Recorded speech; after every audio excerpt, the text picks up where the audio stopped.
My name is Sally Shope. My sister and I, we were born in Alexandria, Virginia. Though my father's family were all born in Cairo, Egypt. We lived here our whole lives, my sister and I, my older sister. Pretty much since the day we were born, we lived in Alexandria for a little bit, and then we moved up here to Woodbridge when we first started school. By that time, my parents already divorced, so it was just me, my dad, and my sister for a little bit. It's my family. It is very. I don't know how to put this in a nice way.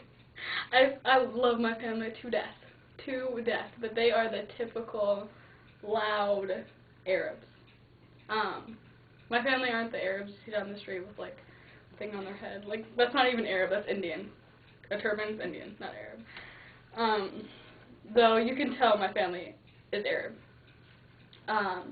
So growing up with my dad, it's pretty much the strict, very to-the-book Arab lifestyle I grew up with.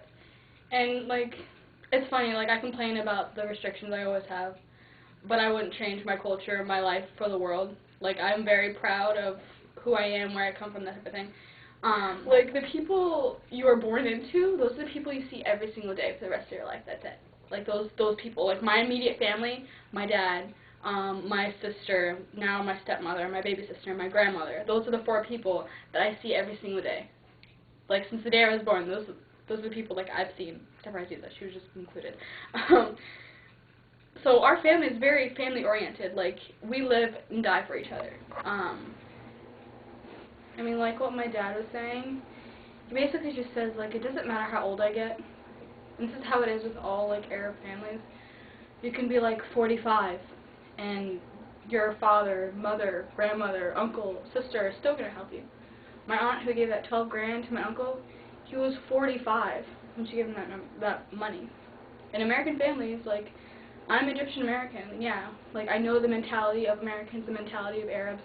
I noticed that with American families, unfortunately, when their kid turns of age, like 18, you're on your own. With Arabs, it's not that way. Like, it doesn't matter. Like, you can be old and wrinkly, and they'll still help you with what they can. They'll give you $1 if you need $1. That's just how they are. Like I said, my dad pays my gas.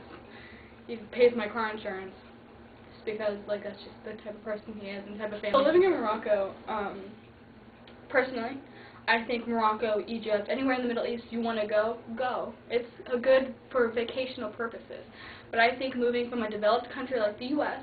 to an underdeveloped, not even halfway developed country like Morocco, it's hard. Like, yeah, like, I understand, like, there's a culture shock, 100%. I didn't have to cover when I got there, just because Morocco is more of a free Islamic country, as opposed to, like, Iraq, Saudi Arabia, Iran, those countries, like, Muslim women have to cover. Like, it's, like, required. Saudi Arabia, like, you can go to jail for it, for not covering a woman. But places like Egypt, Morocco, Ethiopia, for some Muslims in Ethiopia, you don't have to cover. It's a choice if you want to, but once it's on for life. You can't take it off. It's basically like damnation if you take it off. But living in Morocco, it was a lot of fun. You know, I went to school there my senior year. The only, like, bad part about it was the fact that I was away from my friends. Morocco, like I said, I couldn't go outside by myself. That's what I hate. Like, I'm more like my mom. I'm more Americanized. I like to be independent. I don't like asking for things. It's the last thing I want. I think being a Muslim woman in America, it's easier just because you have more freedom here. But you're still carrying your culture and your heritage with you. You're over here. So basically, I'm still restricted in both countries. But except I'm not forced to wear the veil. I'm not forced to wear pants, cover everything except for my face. Like, I'm not restricted in that sense here. Feminism over there, it's women there are more docile than we are here. You can't express your opinions. Like, those reasons, those girls hated me because I have no filter. I'll say what I want when I want it. Like, I don't give a crap. If you don't like my opinion, don't ask. That was the type of mentality I had over there. So women over here have more freedom to say whatever they want, to do whatever they want, to wear what they want. So I think that's why Muslim women move from there to here, because you can do more, but then you forget that you still have that culture, you still have that engraved in your mind that you can't do nothing. So it's the same for me, for my family, my culture. It's bothered me ever since the 9/11 attacks that they characterize terrorism with Muslims, and it just irritates me to no end, just because you don't basically brand Muslims as terrorists. Like, that's just one radical's idea of purity or whatever. Like, it irritates me because my family, we're not terrorists. We're American citizens. Like I said, I was never called a terrorist over there, ever. Day my life. Here in the U.S. I'm called a terrorist because of one man's craziness. Like, I remember reading something about a New York judge ruling that any NYPD cop can infiltrate any mosque or business or student association run by Muslims because of fear of terrorist activity. Because they're Muslim. That's it. Like, you're gonna storm into a mosque.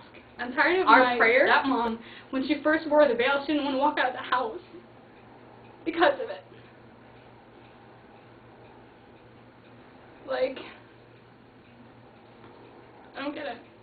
My grandma wants to move back to Egypt because of the people here.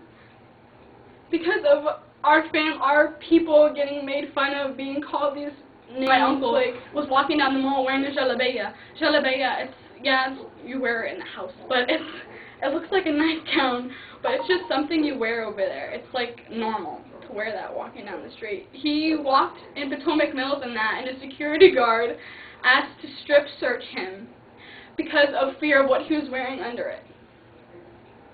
Are you kidding me? Because he was walking next to his wife, who obviously is Arab.